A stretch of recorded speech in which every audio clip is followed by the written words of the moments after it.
Hi everyone, welcome to week 4 discussion.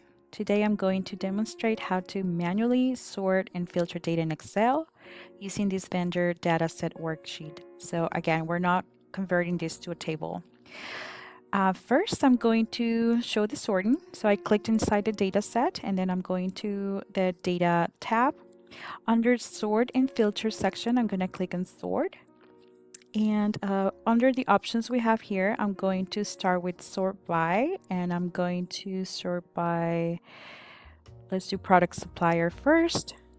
Under sort on, let's keep that for values. And the order, let's keep it alphabetical A to Z. Before clicking OK, make sure you keep the my data set has headers checked. And after clicking OK, you can see the entire data set recognizes correctly, not just one column. I can even sort this further now by, let's say, product type, and I can add a level and we can do unit price.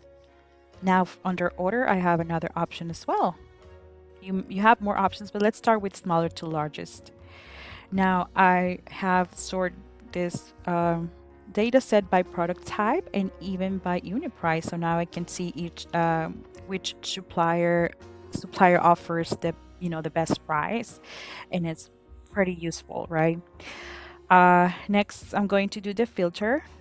So I'm staying on the data tab, click on filter, and now this adds a drop down menu.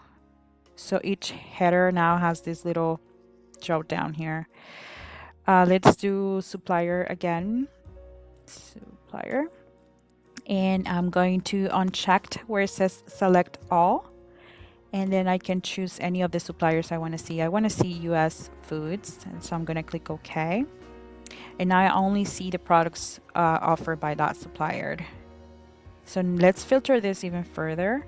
I'm going to go to unit price and then I'm going to do the number filters. We have different options like greater than, but I'm going to do it less than because I want to see the prices less than $15. So I'm just going to enter that amount here and then click OK.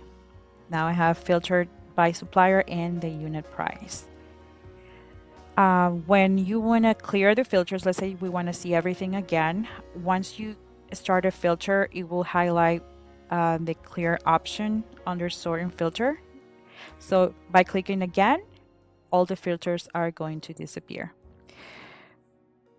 Manually sorting and filtering can be beneficial instead of using a table because it lets me control the view without changing the worksheet structure or formatting, because tables can automatically apply styles or adjust references, which isn't always wanted, especially when working with the required template like this one. Thanks for watching.